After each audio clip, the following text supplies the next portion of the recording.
Maayong adlaw na sab kayong tanan, mga kagalaan, mga kaigsuonan o mga classmates bakay hinuon nako kanhi sa elementarya, high school, sa kolehiyo. Og nahimong kauban ako sa politika sa unang mga panahon. Alang kaninyo, maayong adlaw. Ani na sab kita sa atong ikaduha nga episode, ang gipadayag sa Dios. Dili ko gusto nga ang gipadayag sa Dios, ako lamang ang makahibalon ini. Og ako kining itago-tago, no, dili day maayo. Kung dili ang gipadayag sa Dios, ako usab nga ipahat diha kaninyo. Atong miaging nga episode nagahisgot ang pagpadayag ug ang gipadayag sa Dios mao nga ang Biblia authenticated, sinulat sa mga balang tawo nga minanduan sa balang Espiritu Santo ug angay usab nato nga sundon og tumanon.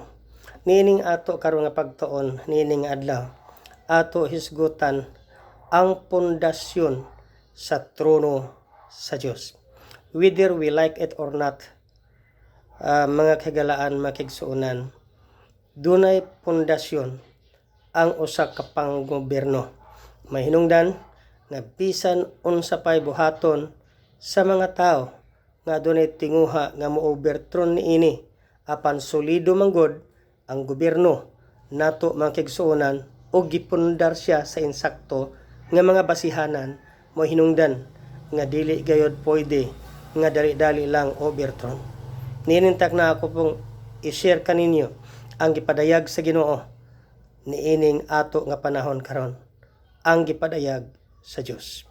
Mga kagalaan, mga kaigsuonan, dunay gipadayag ang Ginoo nga makita sa Salmo 103 versikulo mga kaigsuonan diri sa Biblia 19. Salmo 103 versikulo 19. Niya ang gipahibalo sa Dios alang kanato. Gusto ko nga inyo usab kini nga mabati tug kay mao man ning pinadayag sa Ginoo ug pundasyon kini, mga kaigsuonan, mga kagalaan, sa usa ka gobyerno. Niya ang iyaha nga sulti. Gikan gitukod ni Jehova ang iyahang trono didto sa kalangitan, ug ang iyang gingharian nagagahom sa ibabaw sa tanan. Mga kaigsuonan, mga kagalaan, gitukod sa Dios ang iyaha nga trono sa kalangitan. Kung mauna nga gitukod niya ang iyang trono ug nagagahom sa tanan, sa ato pa walay pili, nagagahom, nagabuot, nagamando, nagapatuman ngadto sa tanan. Busa atong pasalamatan ng Ginoo nga doon na siya pinasahi o mga pagbulutan, mga ibutang nato nga mga gipahibalo kanato nga mga kasuguan. Kay mo kuni siya ang pundasyon sa iyaha nga trono, pundasyon sa iyang gingharian. Kay kung naay trono, naay gingharian, ug kinsa man ang nailalom niini ang tanan. Busa kung nag-ila ka nga si Ginoong Hesus dunay gingharian ug siya ang iyang patukranan naa sa trono ug ang iyaha nga mga pagbulutan alang kanaton tanan, pusaton-an nato ang iyahang gipadayag mahitungod sa iyaha nga gingharian. Niya ang iyahang mga kasuguan. Mga higala, mga igsunan, atong namatikdan nga ang Dios duna siya kasuguan. Gusto ko lang ipibalo kaninyo nga kining kasuguan sa Dios perti nagyud kasayon kayo. Makita sa Salmo Exodo 20 versikulo 1 paingon sa 17. Ang gisulti niya para sa atua atong hatagan og pagpamalandong na usab. Gusto ko nga usa-usahon unta ni, pero kay atong time limitado man, apan sige lang akong ipahat kaninyo ang gi-reveal sa Ginoo ngadto kanako. Niya nagaingon siya una, og ang Dios misulti ni ining tanan nga mga pulong nga nagaingon. Utrohon ko na usab, pulong sa Ginoo nga nagaingon. Sa ato pa, ang Dios gayud mo namulong niini. Dili ni siya o sa lamang sa katao, siya mismo ang namulong niini. Unsa iyang gipamulong? Bersikulo 3, dili ka magbaton og lain nga Dios sa tubangan ko. Mga higalaan, mao ni ang gipamulong sa Ginoo.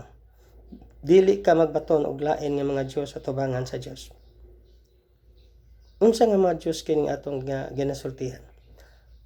Tingali mga Dios nga mao ang imong propiedad.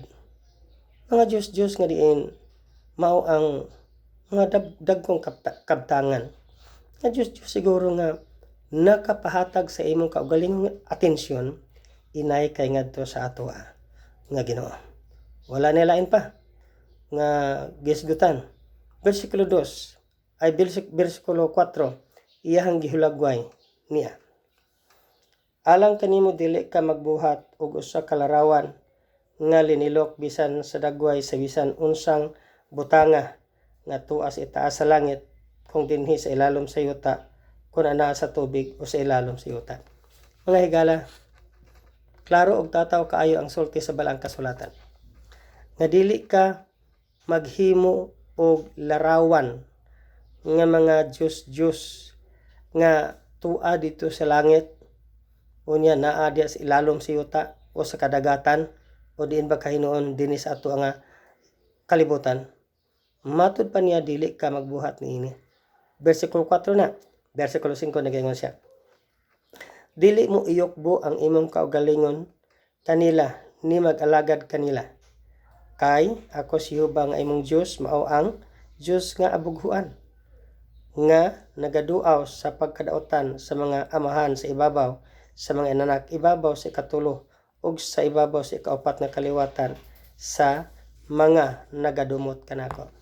Mga kagalaan, dili ka magbaton og lain Dios sa tubangan sa Ginoo ingon siya. Gipadayag ni sa Ginoo. Unya, unsang klasiha kanang mga binuhat sa mga tao nga hulagway nga tuas sa langit o sa yuta baka hinuon.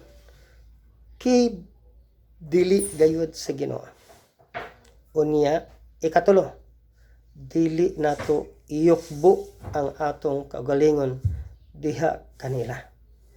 Igsuon, mao ni ang gipadayag sa Dios. Sa una biya inana kita. Apan sa dihang gipadayag kini sa Ginoo, ingon siya, nganhi kanato. Usa nga ni nato ni pamalandungon, niini naghinapos sa kasaysayan sa kalibutan. Gipadayag sa Ginoo karon. Bersikulo 8.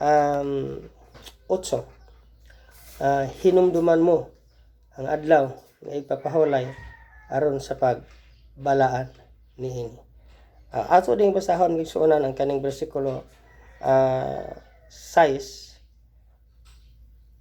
ay bersikulo 5 nigon siya, dili mo iyokbo ang imong kaugalingon kanila ni mag-alagad kanila kay ako si Jehova. Ug mao na tong gibasag ganiha nga abughuan.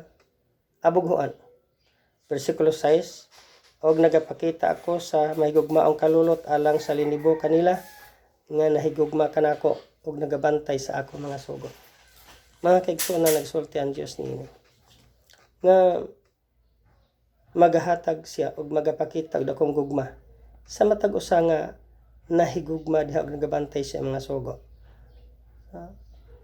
Igsuon, mao ni ang gipadayag sa Ginoo.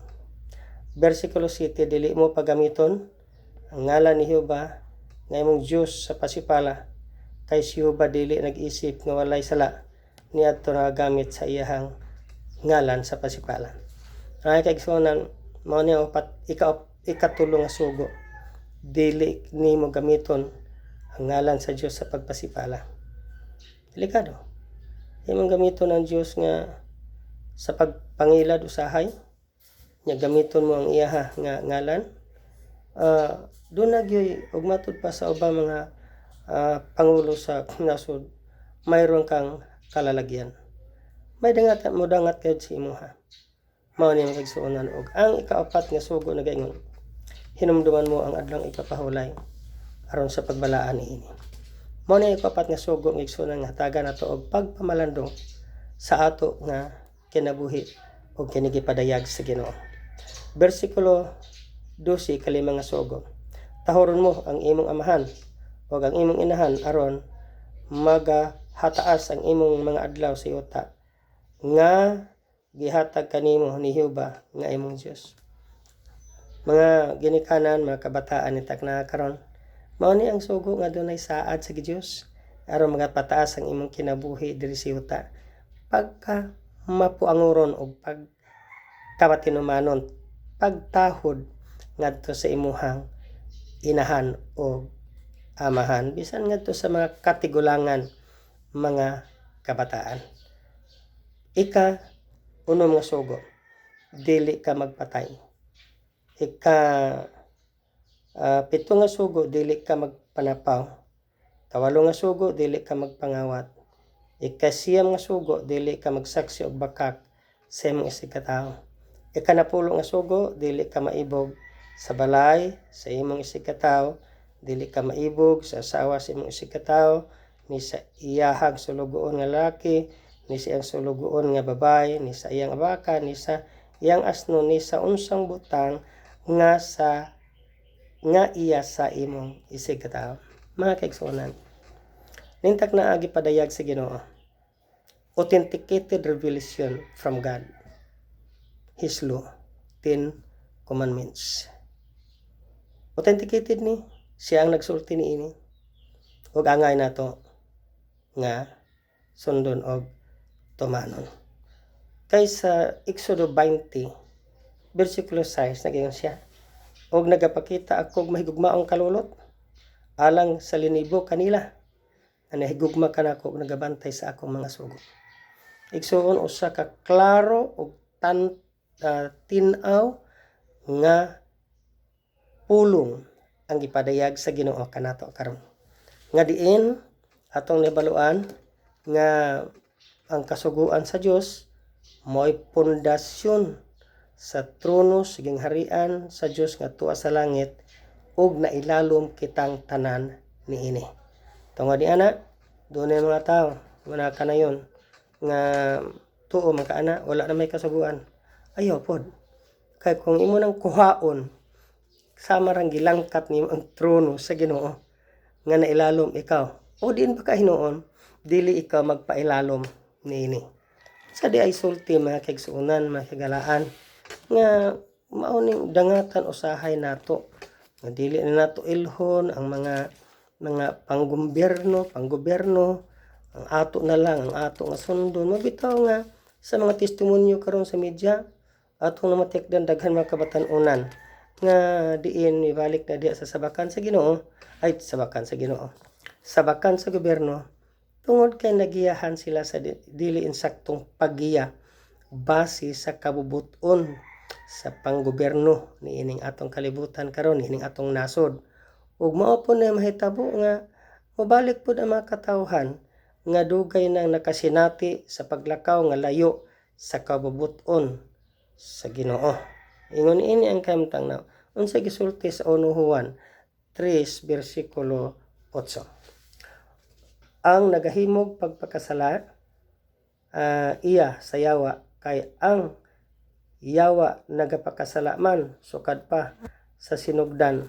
Ang hinungdan nganong gipadayag ang anak sa Dios mao kini aron sa paglaglag sa mga binuhatan sa yawa. Mga kaigsuonan mo gani gipadayag sa Ginoo kini karon ang iyahang mga kasuguan aron ikaw ug ako mahilayo gikan sa pagpakasala. Mao ning iyang tambag kanato mga higala. Dili nga magpadayon ngadto sa uban pa nga mga gimbuhaton nga nahisupak sa kabubuton ug maoy patukuranan sa gingharian sa Dios nga naa didto sa langit. Mao ni ang iyang gipadayag kanato karon. Now, authenticated ni siya gikan sa pulong sa Ginoo. Mao ni ang kahimtang nga ako usab gina-share diha kaninyo kung unsa ang gipadayag sa Dios. Doon na sa dugang niini sa ibabaw lang mga porsyon sa 1 Juan 3 versikulo 4. Ang tanan nga nagahimog pagpakasala nagahimog paglapas sa sugo kay ang pagpakasala mao may paglapas sa sugo. Mga kaigsuonan, ninintak na nakahibalo ako. Uban ka nato magahimo gani og pagtuaw, pag-reveal, pag-confess sa mga sala ngadto sa mga tao ra usab. Nga naman magigsuonan tungod kay nakalapas sila sa sugo sa Dios. Tingali sa palabay mga katuigan sa daghang mga panahon ang ako na mga paglapas sa kasuguan sa Ginoo. Nga naman may mga panahon atong nasultian masobra kaysa atong pagkinabuhi. Pansalamat na lang sa conviction sa balang Espiritu Santo na maoy makatabang kanunay kanato nga bisan adunay panahon nga mahilayo kita sa Ginoo apan makahimo kanato sa pagbalik diha kaniya. Sama kanimo. Yamong ginahuna nga nalayo sa Dios tungod niini. Ang tanan nagahimog pagpakasala nagalapas sa sugo sa Dios. Bugat nga statement, bugat ang gipadayag sa Ginoo. Dili ni ako ang gipadayag kini sa Dios. Revelation ni siya. Angay na itong pamalundungan mga kaigsuonan. Tungod diyan na, angay kita magmatngon sa ato nga kinabuhi. Nan kung kuniamon din karon na kung makasala ang tao, mahimong makalapas sa kasuguan. Apan kung tumanon usab sa tao, kining kasuguan nga igsuonan, unsa poy ato nga dangatan. Niya gisulti ka nato diri sa Roma. Anak nindot lang kay dili bias ang revelasyon sa Ginoo. Roma City versikulo 12. Gaingon siya. Busa ang kasuguan, balaan, o ang sugo balaan, matarong og maayo. Igsuon. Salamat sa Dios. Nga bisan tuo gitumok niya gipahibalo, dili itumok. Gipahibalo ka nato. Nga ang paglapas sa kasuguan mao gayud ang pagpakasala. Apan isang gisulti ka nato. Nga ang sugo, balaan, matarong og maayo. Kung mauni ang masunod sa tao, mamahimo siyang balaan, mamahimo siyang matarong, mamahimo siyang maayo. Maayo ngadto siyang isig ka tao, matarong usab ang iyang nga pinulungan og balaan nga pagkinabuhi mga kaigsuonan. Dili ka ba malipay niini nga diin iyang gipadayag kanimo karon ang mga giya aron mahimo kitang kompletong tao ug anak sa Ginoo. Matud pa sa uban grasya pinagi sa pagtuo maluwas kita tinuod na siya. Dili na nato siya pangulibad. Dili po nato na ang isang supakon. Apan dili pud angay supakon nga magpadayon ka sa pagpakasala. Tanawa, ang tanang dunay pagtuo sa Ginoo. Ang tunang naluwas pinagi sa grasya. Wala gayon maghimo og pagpakasala. Wala manapaw. Wala pud mangawat. Wala pud magsaksik bakak. Wala pud magbaton og laing Dios tungod sa pagtuo og grasya sa Ginoo. Kita mo ni. Mo ni ang tambag sa Ginoo alang kanato nga tanan. Gusto ko lang nga isulti diha kanimo nga ang Dios sa matag pulong niya nga ipadayag kanato iya gayud butangan og garantiya. Unsay garantiya sa Ginoo dinhi sa iyang kasuguan. Grabe. Ipadayag kini sa Dios alang kanato. Ang Dios nagbutang og garantiya sa Mateo 5 versikulo 17 o 18. Nagaingon sa dinhi. Ayaw kamo paghuna-huna nga mianhi ako aron sa pagbungkag sa kasuguan o sa mga propeta. Ako mianhi dili sa pagbungkag kung dili sa pagtuman niini. Versikulo 17 na siya. Mo ni sulti sa Ginoo nga mianhi siya ning kalibutan na dili kay bungkagon ang kasuguan niya nga maoy pundasyon sa iyahang gingharian sa langit ug kitang tanan na ilalom niini. Bersikulo 18 ang iyahang garantiya. Kay sa pagkatinuod sultihan ko kamo nga samta magalungtad pa ang langit ug ang yuta, walay pagasayloan sa kasuguan, bisan usa na lang kakudlit o usa ka tulpok niini, hangtod ang tanan matuman. Grabe ang garantiya sa Ginoo. Niadto nagduha-duha sa pagtuo, paghigugma sa kasuguan. Ingon siya, masayon pa, mahanaw ang langit ug ang yuta. Ingon sa ni, samta nagalungtad pa ang langit ug ang yuta. Samta nagalungtad pa na siya. Naa pa diha, makita pa nato.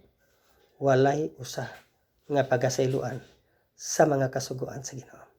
Mga kaigsuonan, mga kagalaan, sa kahagit alang kanato o sa ka-challenge nagipadayag na usab sa Ginoo ni inintak na karon.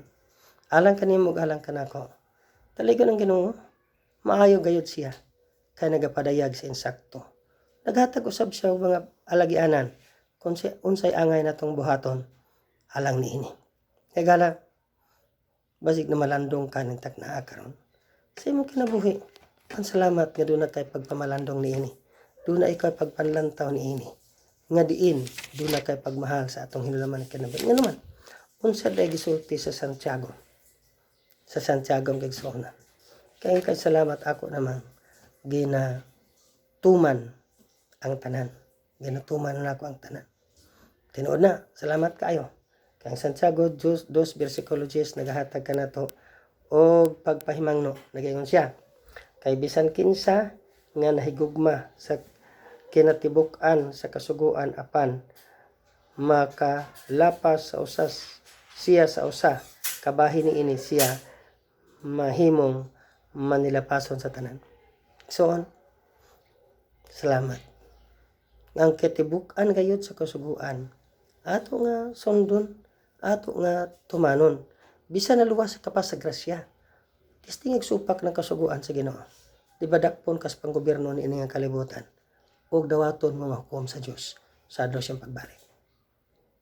Sultihan ta kas tinud anay. Naluwas kita tungod sa grasya. Luwason kita pinaagi sa atong pagtuo. Apan kung magsupak ta sa kabularan sa Ginoo, doon na kita'y danghatan. Higala, talagsa ang panahon nga atong sama ni ini nga imong napatalinghugan ang pulong sa Ginoo.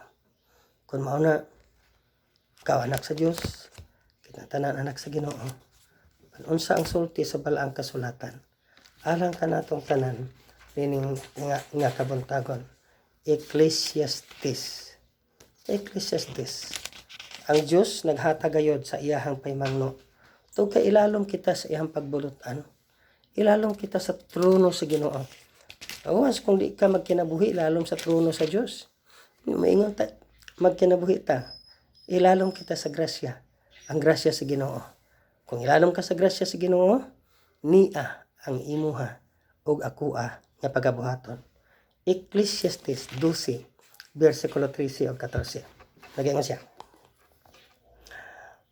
Kini maong katapusan sa butang, ang tanan na dungog na. Kadloki ang Dios o bantay ang iya mga sugo, kay kini maong tibok katungdanan sa tao. Igsuon, nintak na.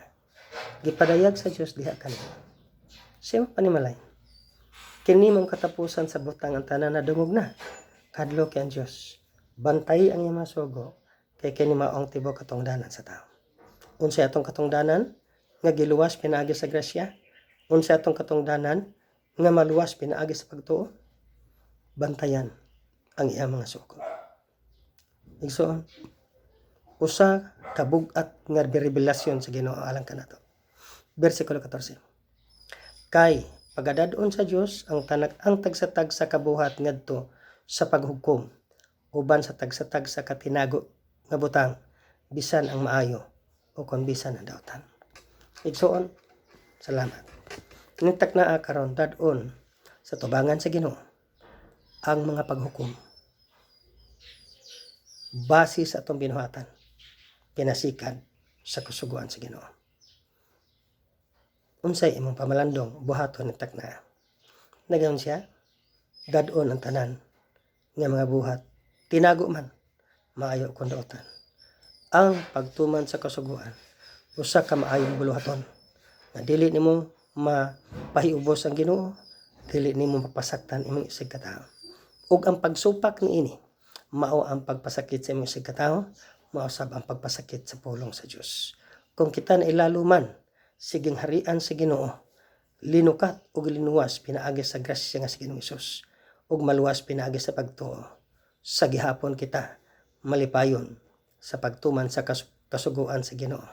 Kay ang atong katungdanan mao gayud ang pagtuman sa iyahang mga pulong. Magampo kita. Gamanan ng Ginoo, salamat kaayo nga niining adlaw natapos namo ang ikaduha nga episode sa amo ang pagkinabuhi diha kanimo ang imong gipadayag. Ginoo, tabangi lamang matag usa kanamo nga imong balaan nga mga kasuguan may sulat sa mga kasing-kasing o bisan pa gilukat mo kami diha sa grasya tungod sa among pagtuo kami mga luwas apan sa gihapon mahigugmaon kami sa pagsunod sa imong mga pulong kabaluranan to kay mo ang pundasyon sa imong gingharian. Salamat kaayo nga ikaw magapanalangin sa among mga nagasubaybay ug nagapamati niini nga episode ang gipadayag sa Dios. Busa salamat sa imong gugmang pagpakamayo sa ngalan ni Jesus nga among manluluwas. Amen.